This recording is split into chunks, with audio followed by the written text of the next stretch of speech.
Conocer a personajes interesantes que están desarrollando su actividad en el mundo de la innovación, en el sector en el que quizás hay más competitividad, que es en las tecnologías, en las empresas digitales, en la telefonía, etcétera, etcétera. Una de estas personas es Gary Shainberg, que está conmigo. Hello. Hello. Que él es un nómada digital. You're a digital nomad, right?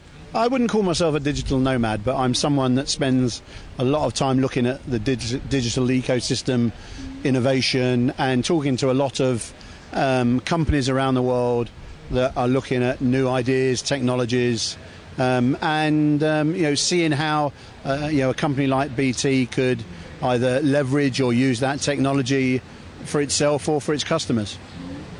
The thing is, in the world of digital media and technology is where innovation is most necessary, but also challenging, because everyone is investigating and working in that area. Yeah, I mean, everyone realizes that, as I just said in my presentation, you need to understand where you're going, you need to understand what the competition is, and you need to try and innovate better than they can do. So technology, and if you look at social media today, everyone's innovating by using social media, be it to sell shampoo, hair shampoo, or to sell new cars. So, the whole idea of using the digital ecosystem from, in essence, from cradle to the grave, from the young kids, sub 5 to the 80-year-olds now getting online, the need to be present, with your portfolio of products in a digital world is more important now, yes. And you're talking about social media. We know that is the present, but it is also the future. It will grow bigger. Yeah, it will grow bigger, and also, we have no idea what the Facebook of tomorrow looks like, or the Twitter of tomorrow. Someone will come out with a new paradigm that will change the way we use social media again. You've already recently, Foursquare, is another one that's found a different way of creating social media. Yeah, and there's been others around as well. So, I think we can really not say what social media is. We can say what it is today, but I don't think we have really any idea. It's like when they say that the next thing will be 3.0, but probably will have another name because we cannot imagine it yet. And by the time we decide what the name is, we'll be on 4.0. So, as an unashamed plug, a very good friend of Syme's and mine, a guy called Jeff Pulver, he's doing a series of conferences around the world known as Hash 140. But actually it's about talking about not so much Twitter, but really, the paradigm of social media and where it's going, the here today and where's it going tomorrow.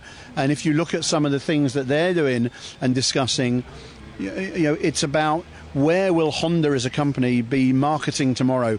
Where will Dove be marketing tomorrow? How are you going to target and reach the audiences that we don't really know how they're going to work tomorrow? Look at the iPad. That's changed the world, as a medium for pushing. It changed the world in, 3 months? 3 months. You've only got to look at how quickly the iPhone has been, the iPhone 4. You try and get on, we're a day, what's the date? 16th. So we're 2 days, 1 day after the announcement or the ability to order the iPhone 4, and you still can't get on Apple's website without, waiting for an hour and refreshing the pages. So consequently, it's a new device. But who's to say what the device of tomorrow is going to be? Today it's the iPad, tomorrow it could be an Android, who knows?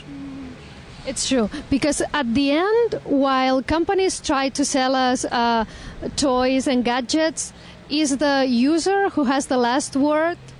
Yeah, the user has the last word because they're the ones that spend the euros to buy those toys, or tools that become toys that become tools. And when you look at companies like BT, the large enterprises, historically to get involved in social media would have been a no-no. But now it's the way that you communicate to your customers. It gives you a voice with your customers and your customers a voice with you. So therefore, you have to embrace those tools that maybe were toys, and you've got to understand where they're going, because if you don't, you're going to be left behind. This is true, and also it looks like real life, like us now here in the physical world and the virtual life, everything that we have on the social media is every day more interconnected. Yeah, I mean, I think it's going to be a long time. You know, if you look back at the hype around the virtual worlds, you know, it never really happened. You know, we've been hearing today about Eve. You know, that's a virtual world, but ultimately it's a fictitious world, but it's a game as well. And yeah, I think that there's going to be some convergence between the virtual world and the real world, but I think it's a long way off yet. You know, so maybe not. Who knows? We'll be expecting with an eye on to see what happens. Yeah, I think that everyone needs to keep an eye on it. I think you need to, in the technology world, be it vehicle manufacturer, be it technology like BT, or be it fence manufacturers that fall down.